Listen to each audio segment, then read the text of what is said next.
You have come back to the question of sacrifice and courage a number of times today. And I wonder if there's anything you want to share from your own personal development about how you have rooted yourself to find the courage and to make the sacrifices you have made, and how other people should find that courage, especially in these very, very heavy times. First, you have to care. I could go into a whole thing, which I won't do here, about my upbringing, including some religious elements of it where, my parents, especially my mother, were very religious, but it was a kind of religion that, said you should care about other people and you should care about what's happening to people. Not just those immediately around you, but more broadly, even though it was within a certain limited framework. And, as I came up, I encountered all these things that were wrong, that were terrible, that were unjust. The treatment of black people. And then as I learned more about other people who were oppressed and discriminated against, it became, intolerable to me, and then at a certain point, I encountered people who had a deeper understanding of this. And I was willing, to learn from them. I was anxious to learn from them. I wanted to know, okay, look, these things are terrible. They're intolerable. People shouldn't be, to put it in basic terms, people shouldn't be treated this way. Here and all, all over the world as I learned more. So how do you understand why this is happening?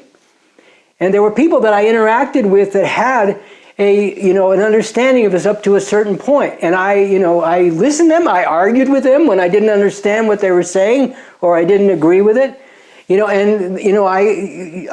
There's nothing particular about me. Everybody has their own specific, development, in terms of where they come from and the experiences they have and all that kind of thing. But, you face junctures along the way where, you come to understand more deeply what you're up against. And again, here's where, the increased scientific or the deeper scientific understanding enables you to understand more. But then you face, again, the question of what are you going to do about that? And, are you going to just pull back and, think only about yourself? Or does the thing that drove you to care in the first place drive you to understand more deeply and to get more deeply involved? And, that's what has happened with me. And as I learned from other people along the way, I also applied myself where I thought there were shortcomings and what even people I greatly respected, what their understanding was and what they said needed to be done or what the problem and the solution was, to put it that way. I applied myself deeply. I learned from them where they taught me a great deal and where I could understand that what they were saying was actually in accordance with what was actually happening. But I also, felt the need, and put it that way, to go further. Further. I felt the need to go further in order to get a deeper understanding of these things.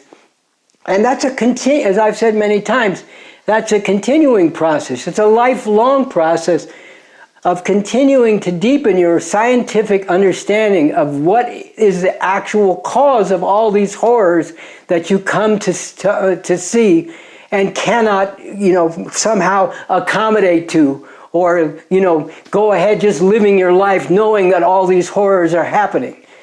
You have to keep going deeper to understand what is the cause of all this? What is it all rooted in, and how can you deal with it? How can you put an end to it?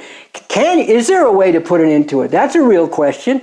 It could be that there are just a lot of horrors and there's nothing that can be done about it. But as I pursued a scientific approach and gotten deeper and deeper into that, I've come to understand that there is a solution to this. It's not an easy one.